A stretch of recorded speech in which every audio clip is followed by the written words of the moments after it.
We want to go back to Trey Yingst. There's some action in Kyiv. Trey. Martha, we just heard a number of explosions. You can hear behind me the air raid sirens going off in the Ukrainian capital. This city is under attack as we speak. There were many explosions taking place in the northern part of Kyiv. We just talked about how that was part of what appeared to be an effort by the Ukrainian forces to hold off those Russian troops that are trying to make their way into this capital city. But those sirens that you just heard, a message to the Ukrainian people here in Kyiv to get underground as quickly as possible, and that air raids are likely to take place by the Russians. Give me 1 second. Do we have a helmet here?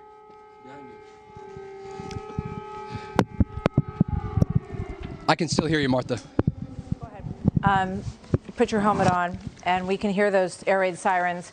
You know, in terms of the anti-aircraft abilities of the military in Kyiv, I guess that's about to get tested, isn't it?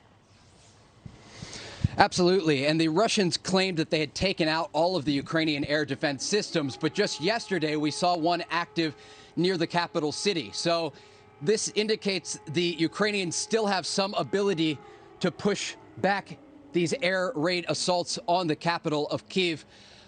They are asking for more. And NATO Secretary General Jens Stoltenberg indicated today that NATO members are going to give the Ukrainians more air defense systems because they understand how heavily this country has been getting hit in the past 2 days from the air by the Russian Air Force.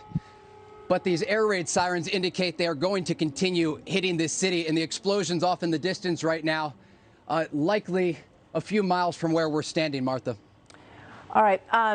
You know, Trey, it's probably hard to tell from where you are, but give us a sense of what some of the likely targets would be in Kyiv. We know yesterday when the Russians targeted a building very close to where we're standing, it was an intelligence office for the Ukrainian government. And so just stay with me here, Martha. I need to listen here. Go ahead. You can hear the jets in the sky above us.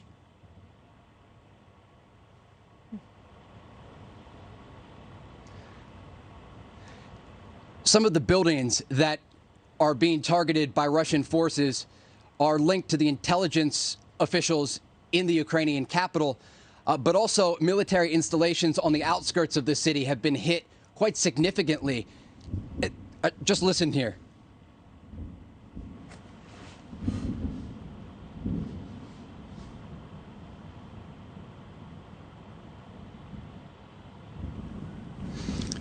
The mayor of Kyiv earlier tonight said that a thermal power plant was hit just north of the city. We've not been able to independently confirm that, but we know that the Russians have been targeting infrastructure around this capital. But it's not just Kyiv that's getting hit.